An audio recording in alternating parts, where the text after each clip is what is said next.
No. Okay, good evening, good afternoon, everyone. Public Safety Committee meeting for Monday, December 15th. Call to order.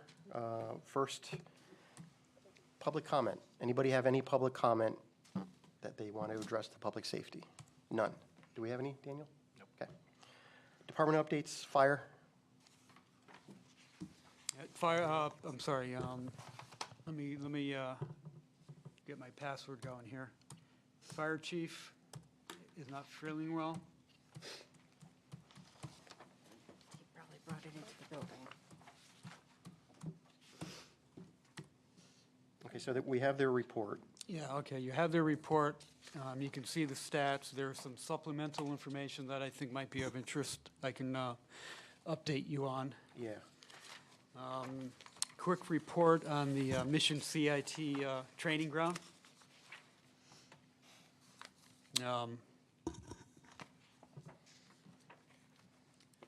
They are in the process of designing two of the buildings.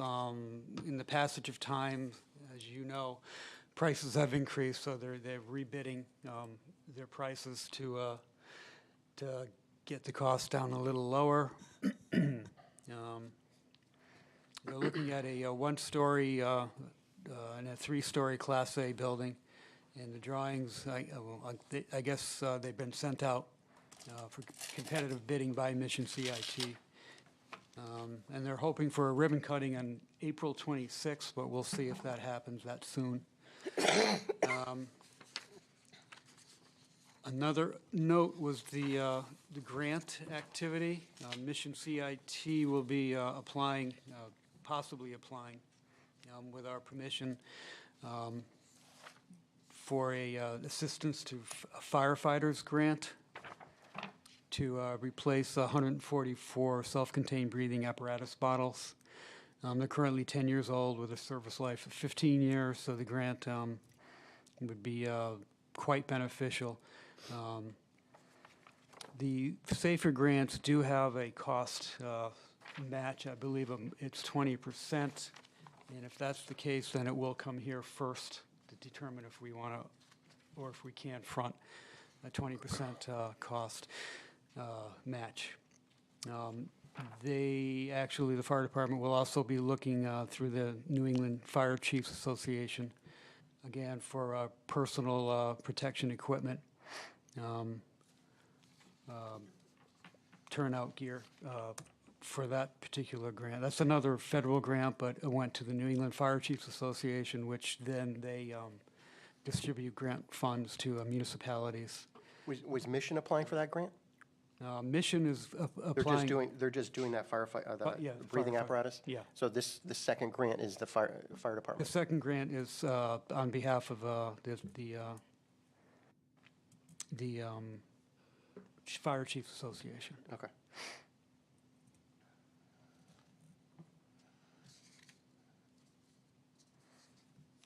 Yeah, that's what I have. That's all I have for that. Okay. Questions? Nope.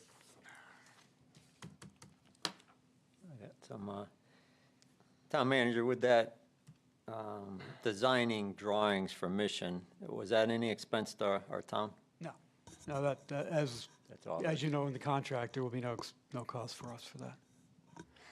Good. And we'll make sure that doesn't happen. Appreciate that. If there is which there won't be, I'm pretty sure, but if there's ever a question about the cost, we'll have them come before us, before the Public Safety Committee to explain that. I know that there's been talk about the PD and the fire department getting a boat. Is that something that's okay on your end, getting one boat for both agencies? Our boat is aging, and I think Chief Gary and I have spoken a couple times about it, and as long as it's designed correctly for both of our use, I see no reason we couldn't pull that off. Good. Perfect. And did you happen to notice the assistant fire chief status, town manager? Do you know anything about that yet? Currently in the process. It might be on hold for a little while, but that's about all I can report on that right now. I do not believe there is a timeline on that right now. Okay. And we've talked about this 91 monies that we've gotten in the past. What are some of the uses we've done with that, with the monies that we received so far? Moni, you would have better information on that. So yes, I think it had accumulated, the last report, we were probably at about between 90 to 100,000 in there. And at this point, there's been no substantial plan. There's, intention is to accumulate it for a purchase. So at this point, in fact, it may be able to assist with the possibility of the combined boat or some other fire equipment. What in the past have we used it for? What type of things? Ordinarily, it is that type of, equipment, small equipment, maybe some larger repairs, that type of, we didn't do any gear, the air packs. I'm not a great fire person, so the terminology, but I think it was like the air pack, that type of. So we have to make sure that whatever the purchase is, that it's supplementing what they already have in their budget. It's not, something that's already budgeted, so it has to be something additional. Okay, Okay. good. Thank you, that's all. In regards to that building, Ray, you said it was a one-story Class A building? For the training grounds? A one-story and a three-story Class A building. Two, sounds like two of them. Two of them? Yeah, a one-story and a three-story. Okay. All right. Anything else? Nope. Nope. Emergency management, I'm sure Mike didn't have anything. Did Mike have an update for that? Yeah, primarily right now, we have the cold weather protocol that we usually have when it gets really cold outside. Let me just check in here.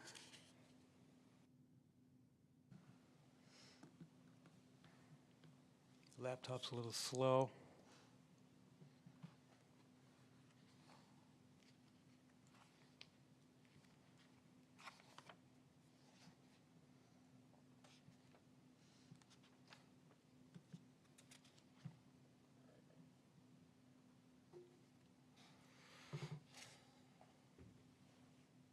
No, just the protocol, and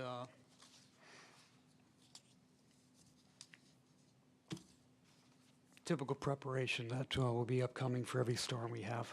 Though nothing of significance. Okay. Anything for emergency management, Mukesh? Nope. No. Ambulance? Who goes first? Doesn't matter. Dealer's choice. Mary Ellen, you want to go?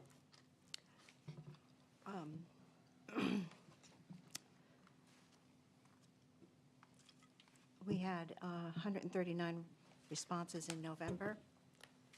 We had a total. Can I just borrow yours for a second? 'Cause I'm taking off my phone. Yeah, I couldn't get my printer to work today for some reason at home. 1,200 responses in 2025 total. For 370.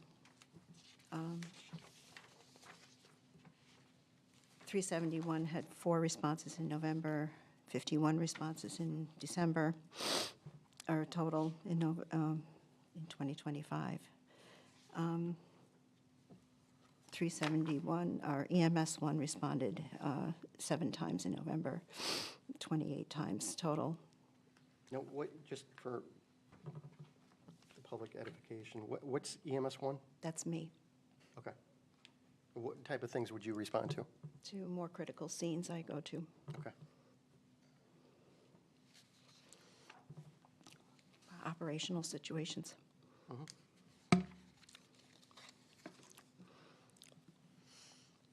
For example, West Street last week, I was there. Okay.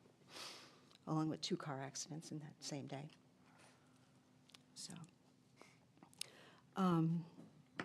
we had CPR training was all done, and we cleared 2 EMTs, and we have multiple new members that are in the process of going through and being trained and cleared. Our new class starts today. We have 5 in the class. I believe it's 5. The EMT class? Yeah, EMT class, yeah, which is our second class that we've done so far under my umbrella. Sorry, I just really don't feel well, so.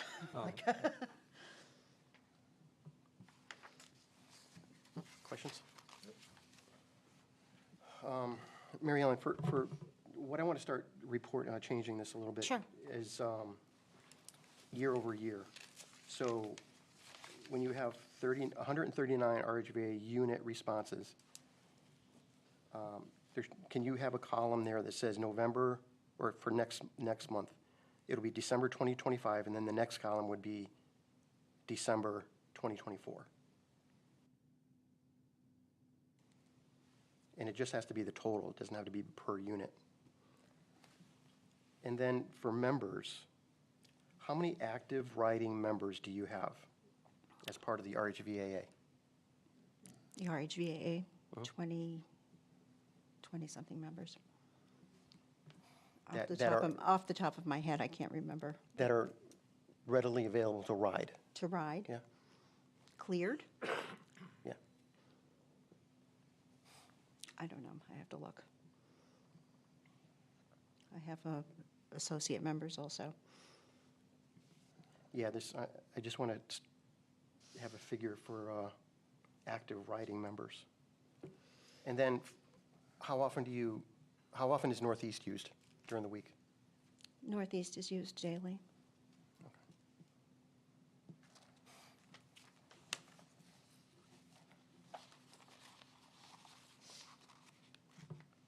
Okay.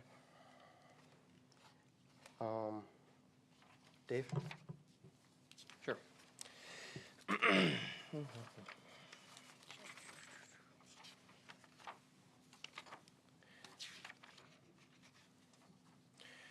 All right, so in November, I don't think we met in October, but in November, we had 253 911 incidents that we uniquely responded to in November. The one mutual aid response, it's actually a typo. What actually happened is ASM was driving on 91 and actually had an on-site while in the town of Rocky Hill. So we're like, you're an ambulance, go ahead and it's fine, you can take it. Unfortunately, everything was fine there. Our overall average response time was 7 minutes and 6 seconds. Our hot response average time was 6 minutes 44, and cold, which is no lights, no sirens, is 8 minutes and 28 seconds. Aetna provided 3 or more response units to emergency requests within a continuously rolling 60-minute period on 23 different occasions. And on 4 separate occasions last month, we responded to with 4 units, and that, again, that continuously rolling 60 minutes. 68% of those requests were resulted in a transport to a local hospital. We had 1 opiate overdose last month, and that individual was given a take-home Narcan kit for them for their safety. Having that reported, that is all I have for the formal report. If you have any questions, I stand by. Questions? I didn't notice any cardiac arrest or opiate incidents. Did you have any? I didn't notice the report. Sure. I moved it because I changed the formatting, I think, a couple months ago. But opiate-related responses, we did have 1 in the month of November. Cardiac arrests, we had 4, and 2 were transported to the hospital. I believe 1 was a life-saving event where the patient was discharged safely home. So that's a good thing to be able to report on. We're happy that that person is able to still be with us today. Yes. Good job by everybody. And that, I believe, was a combined response with Aetna and Rocky Hill Ambulance. Great. Thank you. That's all. Dave, in regards to that cardiac arrest slide, I think we can get rid of that slide. I mean, one thing it's really not indicative of anything, but one thing we do want to hear is saves. I think that should be reported. Yeah. And that was part of why I took some of it out. I had heard that there was maybe a desire to kind of shift away from just the numbers and Yeah. talk more about like the successes that we do have. Exactly. And one thing I just wanted to pitch to the committee too is to look at the bystander CPR rate in town, and potentially just kind of have either on a quarterly or some, even if it's just within our own group, an annual metric of how often we're getting, bystander CPR prior to EMS arrival, because that has such a huge component in the survivability for patients to be able to survive to the out-of-hospital, in the out-of-hospital cardiac arrest. We've done a lot. We actually acknowledged, I think last year it was, that we acknowledged the dispatchers, they do a phenomenal job of teaching people or walking people through those instructions of how to do CPR. And I think it is something that is important from a community awareness of what steps to do in the event somebody experiences a cardiac arrest. But again, I'll kind of put that to you guys on if you want to see that. It doesn't necessarily have to be monthly, but we could certainly, it's something I keep track of anyways, but as far as what you want to see and how often you want to see it, I totally up to you guys. Yeah, I mean, in terms of the cardiac arrest, it's just not indicative of any trends or anything like that. If it was in a certain area and it spiked for a month, then we could say, oh, something's happening down there. But it's really not an indicator of anything going on. But we certainly do want to hear about saves, especially if, police are involved and things like that. Absolutely. Anything else? You guys? Nope. Good. Okay, police, Brian?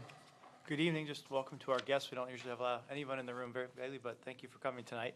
My report's in front of you. The executive report is to remain the same form as it was to the prior to the election. If you like any changes, happy to discuss that. But of note, we had two significant cases. One, the locate of a missing juvenile who went out of her apartment building and was secreting herself in an apartment nearby. And with the help of the fire department EMS, she was successfully located.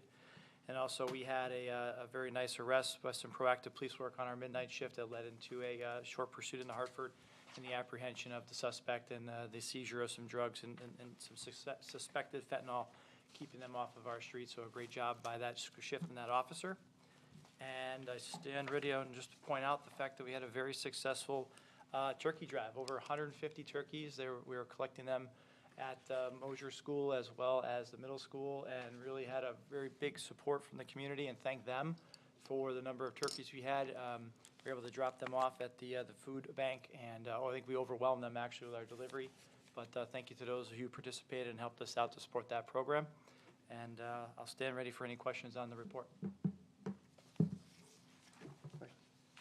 Sure. I see you have one opening. Are you going with a non-certified police officer this process? Or? That job was announced today. Went out to police app. We are searching for an entry-level position, but we can't exclude anyone from applying. So those instructions are on there very clear that anyone applying for this position will go through the entry-level process. Okay, good. Notice there were a higher rate of accidents last month. Any particular pattern you guys noticed, or? I think we're looking at your normal holiday traffic, people coming out, visiting on the holiday, getting ready for Christmas shopping. It's not totally unusual, okay. But no real trend or anything that we're too concerned about for now. Good. Just curious, I looked at another surrounding town of ours, and just curious why the ratio of verbal warnings so high in the town of Rocky Hill for motor vehicle enforcement. I would defer to the discretion of our officers. I mean, I think, they're out there stopping the vehicles. I think we're a community forward program where, I leave that to the decision of our officers, and depending on the severity of the violation, really give them that power and ability to do that.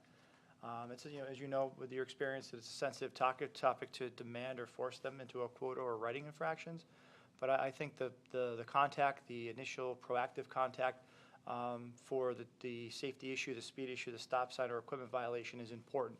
And in regards to the outcome, those contacts are more important to me, I think, than overall enforcement, but it should be commensurate to what's going on. But I do want to leave that to the decision of officers to use their discretion. Okay. I'm just curious. I saw a town of Weathersfield, their higher ratio of infractions and tickets versus verbal warnings. And it seems like our town is significantly about verbal warnings. So I just wanted some clarification on that. Thank you. That's all. What's that? Okay. Nope. Along those lines, the motor vehicle stops, I was just looking, like 3 years ago, it was, the peak was 600, and now we're at around 200. I mean, why the decrease? How come there's not more stops?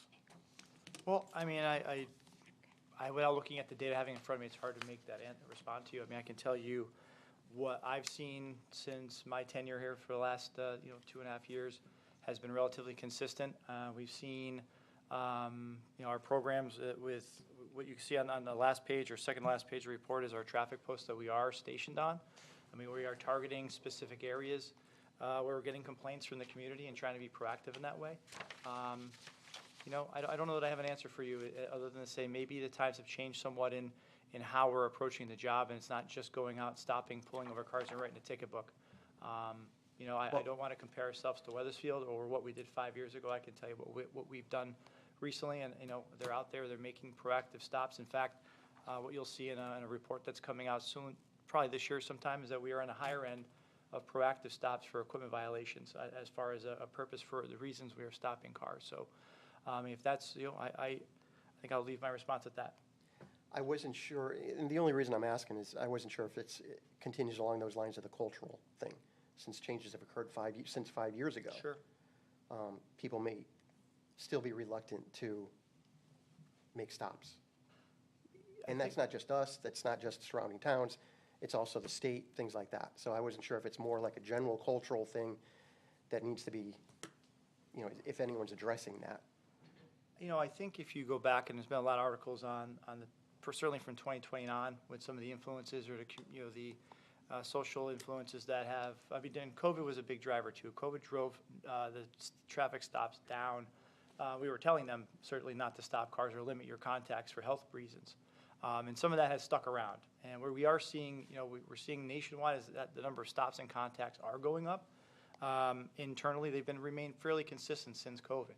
I don't have drilling down the data, but I do think we're looking at a group of men and women who aren't out looking to stop every car and write a ticket for every violation that's out there. I think we're looking to treat our community fairly, make those contacts when we need to, and exert our police authority. Honestly, as little as humanly possible, right? It's an important job, but also to go out and to be writing 10,000 infractions simply to say we're doing that or write fines. I don't know that's really the right answer unless we're having a systematic issue with speeding or accidents in a location that entirely changes things. But our data doesn't show that we're having systematic accidents for speed. It's generally rear ends or intersectional accidents. And a lot of that is the design of our town. You've seen the traffic surge go up. The traffic on Route 3 used to be, I think we talked earlier, I can recall a time, when I was on the road, I could sit on Route 3 by the Gulf Station, now the Valero Gulf Station, and stop 5-6 cars an hour doing 60 miles an hour. Today with the congestion, you don't see that anymore. So the town has changed, the traffic conditions have changed, and I'm frankly, I must say, while the numbers may be lower than you might expect, I'm proud of the effort our officers are doing. Just to follow up with that, I've emphasized over time, and I know our mayor, as well as doing neighborhood visits and talking to people, speed's a high priority to people in our town. And I've gotten comments, and I have not seen it often. We do not see a lot of speed enforcement by our officers. And I think that's something that could be encouraged by yourself and maybe your lieutenants to be more visible with stopping cars for speed. They do a great job with stop signs, but I know by neighborhood canvassing for the elections, speed's a high priority of people in our town. And I just would encourage that if you could keep that in mind and maybe pass it down a little bit, be a little more observant, run a laser, radar, or whatever. It's not being done that much in town, or at least not being that visible. Well, I would appreciate an opportunity just to look at our stats and get back to you, but if that's the Sure. perception, I respect that, and I certainly will speak to my command staff and respond to it. Yeah, if you don't mind, check it. I'd just be curious how many motor vehicle for moving speed Yeah, we violations don't, on are our done. stats here, Counselor, we don't put exactly what the post is for. You might be able to insinuate, I imagine like a Gilbert Avenue, you can insinuate maybe speed and maybe stop sign, you don't know. Correct. But we certainly can don't. make sure that we're tracking that now in our CAD with putting in what the post is for. And, try at least maybe a CAD note so we can kind of track that a little bit better, Thank you. for sure.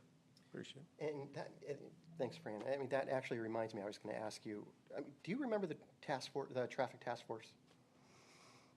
Yeah, That you're used talking to probably like happen? Probably like talking like 2000.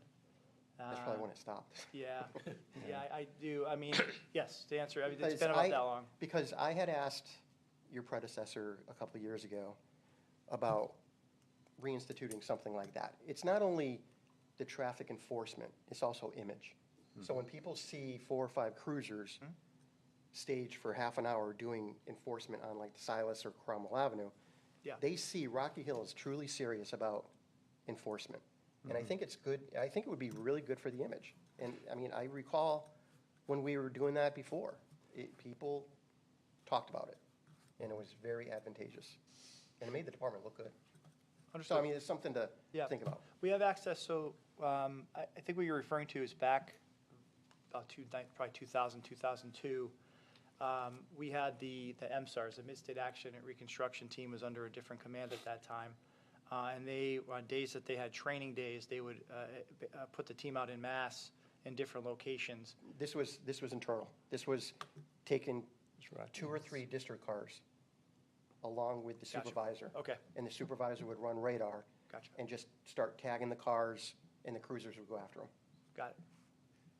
That should be an easy workability now with your 5-3 schedule, right? You have a lot of overlap double days with 2 sergeants and 2 platoons of officers. It wouldn't be too hard to get done with or without overlap. I mean, that's a pretty standard directive. I mean, we've done, kind of moved away from, standing on the side of the road and pulling them over, but if I'm listening to what you want us, what our community wants, we will respond to that accordingly. You still have the F2? Right. F2 still works. That's what they used. Yeah. So the sergeant would use F2 and just say, okay, it's that red Yeah. car, 65 or whatever. And then the district car would go after it. Second one would line up and go. I think it would be a great response to what the community's been asking us as political leaders with our neighborhood groups and walking around. Occasionally, just to have it done. I'm here to listen. In fact, we'll have another topic where my job is to listen to what our community wants. And if that's what you're saying that you hearing and what you want, we've addressed our complaints that we've received, with the traffic post, that's in response to That some is. of those, right? Yep, you have. We're not blind, we're not turning the phone down or putting down the phone and deleting messages. If we get complaints, we respond to them. What I will encourage anyone here on this panel or anyone at home, if you have those complaints, is to email me, email the manager. Don't bother, don't email me, sorry about that. Or certainly if you're receiving those from your constituents, please let me know. You can drop me an email anytime, but I mean, when we receive complaints, we are addressing them. That's what you're seeing on the traffic post on that report. But if we're not hearing those things, then we can address them. So if that's what you're hearing, and when you're knocking on doors and you're getting emails, please make sure that information's getting to us, and we will address it. Very good. Thank you. Anything else? Nothing for old business, new business discussion, speed traffic cameras. We did skip over the health district, but Charlie is Oh, not. sorry, yeah. He's not here tonight, so Okay. we're going to skip over the health district. Do you want to kick off?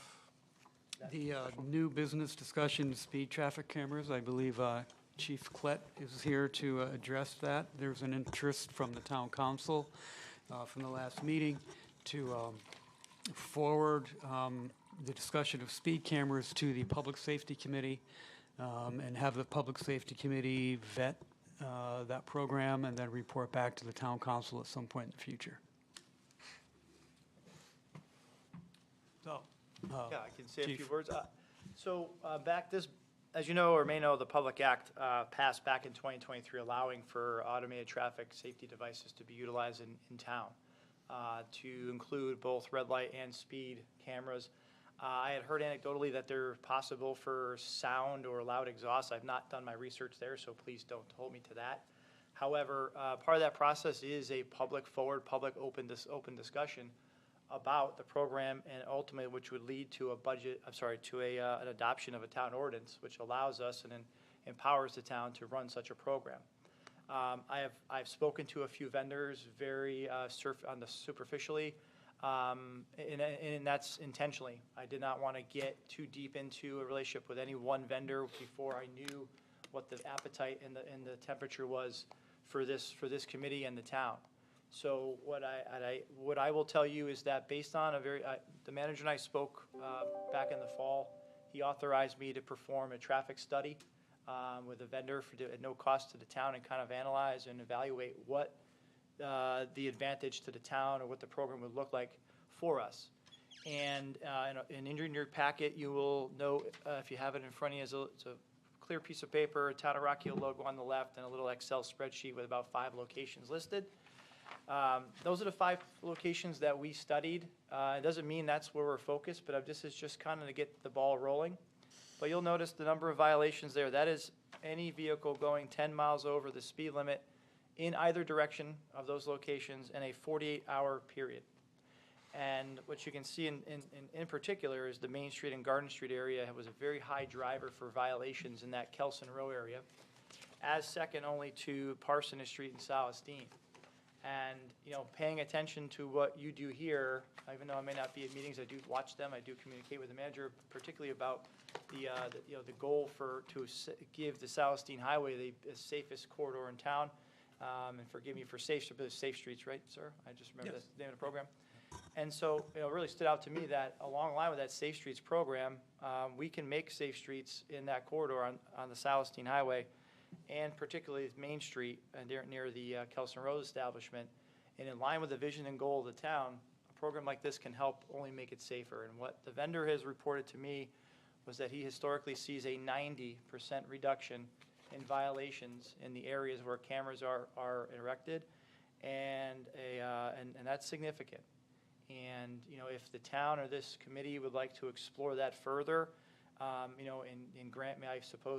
give me the green light to begin looking at vendors, I can do that. But I think the first thing that we probably should do is let our public have a voice here at this committee or where you decide to have that, and then decide whether or not you'd like to pursue such a program or not. It's entirely up to this committee and essentially the town council to adopt an ordinance to bring in a program like this. And if it's not something that you want to do, I will shred my paper and move on to the next project. But I think it's important that we bring this information to you, what's available. And a 90% reduction in speed violations, I think, is significant, in particular with that Safe Streets initiative. And I think we can then, if we start slow, we then look at other avenues such as red light cameras and other intersections in town. But I don't want to get out in front of ourselves without the infrastructure behind it. You're going to need a member of either a sworn member, part-time member, or somebody who the traffic authority selects to run and maintain this program. It's not going to be something that we can do with our current staffing model that we have. But that's my 2.5-minute presentation. I have more information if you would like. I just figured it'd be a good time to let you ask a couple questions. I would like to have a vendor come in. Maybe the town manager could set up, or yourself. I mean, somebody to tell us the details, how this works, who pays for the camera systems, where are they going to be located? Are they on town poles or? I can answer some of that for you now. Ultimately, to answer the setup process, usually it's 120 days according to the research I've done from the time of ordinance adoption to getting the cameras up in place. There are different companies will do different services for us, such as do the traffic study, do the reports to the state every year, which saves us from doing work. The locations really boils down to where we think they're going to be most effective and where this committee wants them to be, as long as the state signs off on them. So we can do a larger traffic study and see if there's other locations in town. But I think, just on the Safe Streets program alone, those 2 locations for me are near and dear to that with the goal in mind that this town is trying to achieve. As far as cost, at least the one vendor I've spoken to is a net zero for the town. There is a cost, and that's after the first $1,000 of fines to each camera. The town would then be responsible for $995 per camera. If the camera made no money, there would be no fee the town would pay for that month. And in addition, most contracts for each of these vendors have basically a no burnout clause, meaning if we want to pick them up and take their cameras and go home, we can get out of our contract at any time. And that's just one vendor I've spoken to, and I can do more research and come back to you, or we can have one vendor, flip a coin, bring someone in, let them talk and present, whatever you prefer. But I think I've answered a couple of the questions you brought up there. Yeah, they're using whose poles, or is there a fee for that, or do they work that out, or are these stationary poles of their own? So these They would use? be their own poles generally, like additional poles, like aluminum, maybe about 10, 12 feet high. Mhm. And the locations that we select, and long, there might be a I don't think it gets into zoning or anything like that, but have to work with the state if it's a state road to get approval to put it in. So truly, without knowing what I don't believe that there's any upfront cost. This generally is a vendor-forward pricing model where they're doing the work, they're making it on the back end. But before we were to move anywhere, I do know there's at least 2 vendors currently on state bid that have already been vetted through the state. And there are some that are sole source where maybe they have 1 or 2 items that other companies don't have. I can certainly set up a vendor to come in to give you a full presentation. I just want to make sure that we're treating every vendor fairly, transparently, and going about the process to make sure we can't be accused of picking one vendor and playing favorites. Right. Insert, sorry, go ahead. I was just curious about the privacy issue. I know cameras are always concerning about data and what they do with it. And do you know anything about that? I do. So actually in the, you have a copy of the Public Act here. I don't want to bore you and finger through the rest of it, but in the back half of that, there is language in there in regards to what must be in our town ordinance, and that does include the deletion of the data, and also a no-share policy within the ordinance itself. Now, I know these cameras, they ticket the registered owner.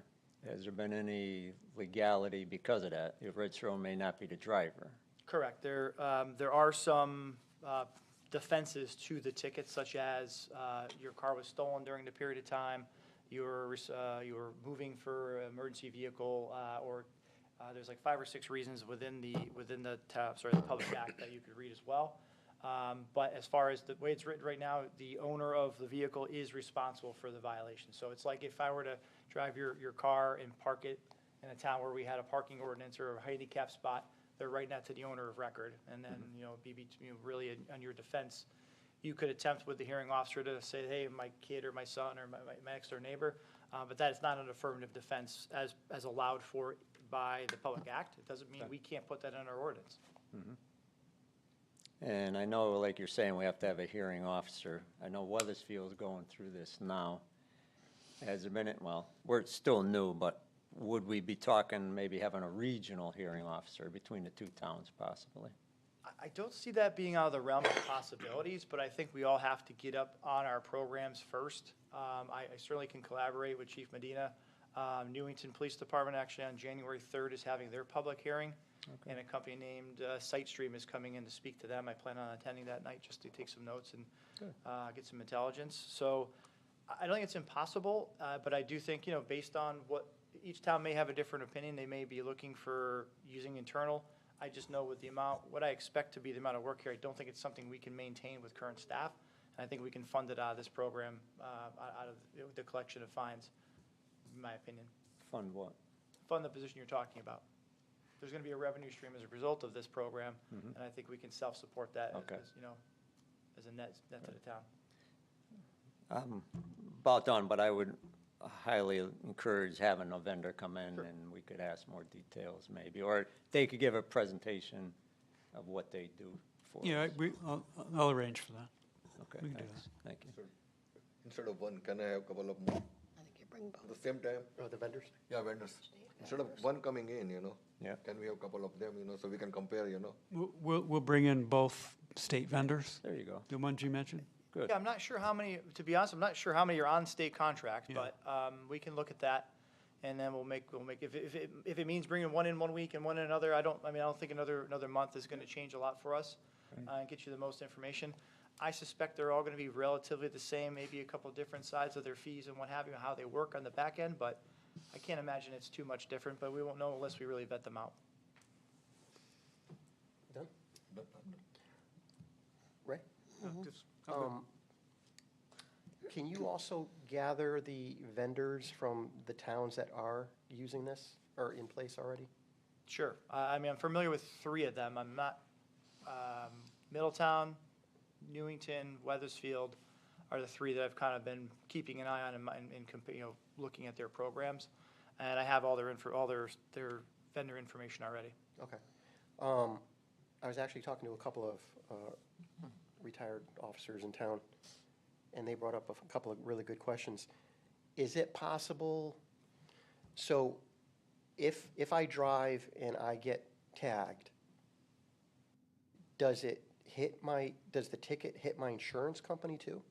No, this is a civil citation like you would get if you parked in front of a fire hydrant at Big Y. Okay. Now, what flexibility would there be to say, okay, the first ticket is a non-financial penalty, it's just a warning. The second violation would be X amount. The third violation would be a higher amount, like the flexibility behind things like that. So on page 8 of the Public Act, that's specified clearly. Each fine imposed against the owner of a vehicle committing a violation of such ordinance, such fine is not to be more than $50 for the first violation and not more than $75 for the second violation, and may impose a reasonable fee to not exceed $15.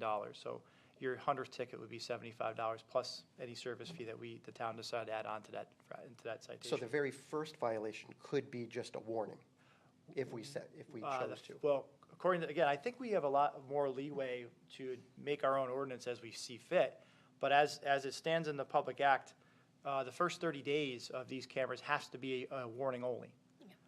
The first 30 days, and that would be part of a campaign that our vendor, I would expect that if we're going to hire in contract with a vendor, they're going to be assisting us in our public forward messaging and getting on Facebook, giving public hearings and answering questions. But per the Public Act itself, the first 30 days must be a warning period only. And I suspect maybe we could look with our vendor and even make that longer if we felt it appropriate too. I just think that's the minimums that they're giving us, the guidelines we're supposed to follow to adopt the ordinance. And what about collection? If they don't pay within the specified period, how is the collection pursued? That one I don't have an answer for you without really talking to specific vendors.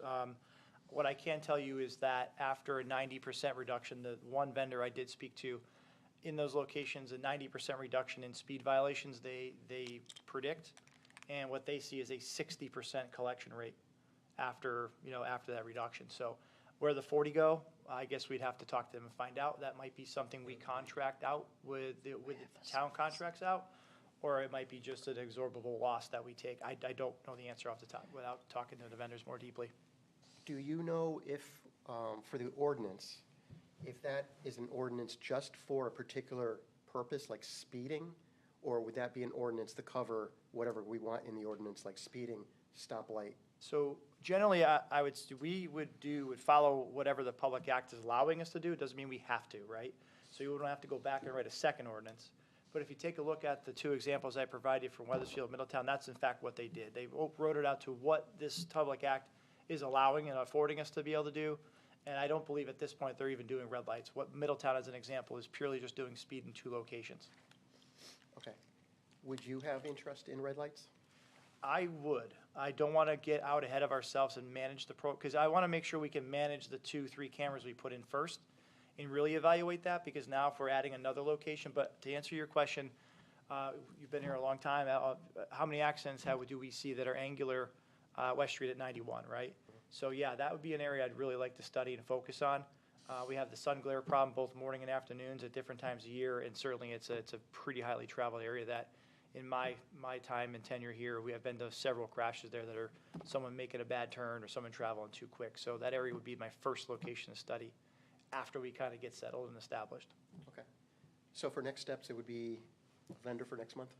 Vendor for next month, maybe a vendor for the following month, collect more information. Chief could do a little research and come back with some more information, some of the questions that were asked, we'll get some answers to. Okay. Yeah, if there's anything I didn't answer or couldn't get out tonight, please, I'll follow up on the collections piece. But anything else you think of, I want to email the manager and send them along. It would actually assist me too, because it would help me in dialoguing with the vendors, but we'll work on getting them here for you. Okay.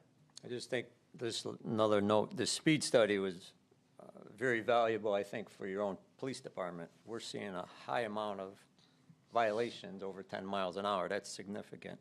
So I don't know if you could, we talked about doing some speed enforcement.